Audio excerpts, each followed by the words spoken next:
മോനെ, ചീത്ത ആയതുകൊണ്ടല്ല അമ്മ അങ്ങനെ പറഞ്ഞേ. അമ്മക്ക് പേടിയായിട്ടാ. മോനെ നഷ്ടപ്പെട്ട അമ്മക്ക് പിന്നെ ആരാ ഉള്ളേ? അതുകൊണ്ട് അറിയാത്ത ആരോടും സംസാരിക്കാനും കൂട്ടുകൂടാനും പോകരുത്. ശരി അമ്മ, ഞാൻ ആരോടും കൂട്ടുകൂടില്ലാട്ടോ. Good boy. അല്ല, എന്തിനാ എന്റെ പൊന്നു കരഞ്ഞ്? നല്ല കരച്ചിലായിരുന്നു നേസാന്റി പറഞ്ഞല്ലോ. അത് ഞാൻ അമ്മയെ കണ്ടില്ല.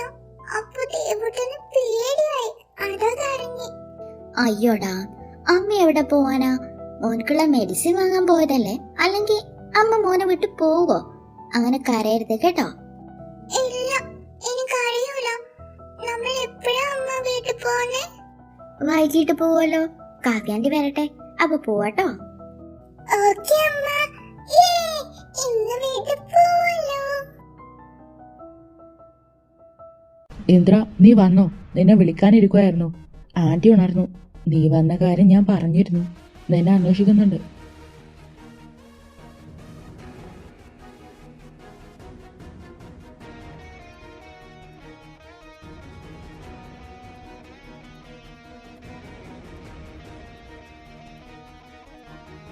മമ്മി, മോനെ എന്തിനിങ്ങോട്ട് വന്നേ? പിന്നല്ലാതെ മമ്മിക്ക് ആക്സിഡന്റ് ആയിന്ന് കേട്ടാ ഞാൻ എങ്ങനെയാ വരാണ്ടിരിക്കുക? മോൻ വരണ്ടായിരുന്നു.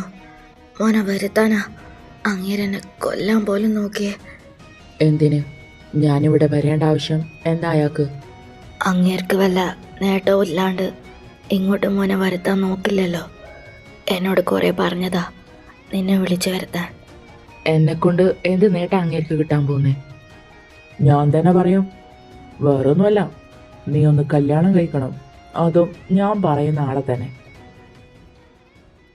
എൻ്റെ പുതിയ ബിസിനസ് പാർട്ട്ണറോ പ്രതാപ്, അവൻ്റെ മകൾക്ക് നിന്നെ ഒരുപാട് ഇഷ്ടമായി. സോ അവനൊരു പ്രപ്പോസൽ വെച്ചു. നീ അവളെ കല്യാണം കഴിക്കണം. അത് നടന്നാ എനിക്ക് ഇരട്ടി ലാഭമാ. ഓ, നിങ്ങൾ പറഞ്ഞ അനുസരിക്കുന്ന ഒരു പെറ്റാണ് ഞാനെന്ന് നിങ്ങൾക്ക് തോന്നിയോ? No, never. അതുകൊണ്ടല്ലേ നീ ഇവിടെ എത്തിക്കിട്ടാൻ ഇവളിപ്പോൾ ഹോസ്പിറ്റലിൽ കിടക്കുന്നേ. നിങ്ങളൊരു മനുഷ്യൻ തന്നെയാണോ? സ്വന്തം നേട്ടങ്ങൾക്ക് വേണ്ടി ഭാര്യയോ മക്കളെയോ നിങ്ങൾക്ക് കൊല്ലാൻ മടിയില്ല അല്ലേ? ഇല്ലെന്നേ. പണം, പ്രശസ്തി, പദവി ഇത് കഴിഞ്ഞിട്ട് ആനന്ദവർമ്മക്ക് വേറെ എന്തോ ഉള്ളൂ.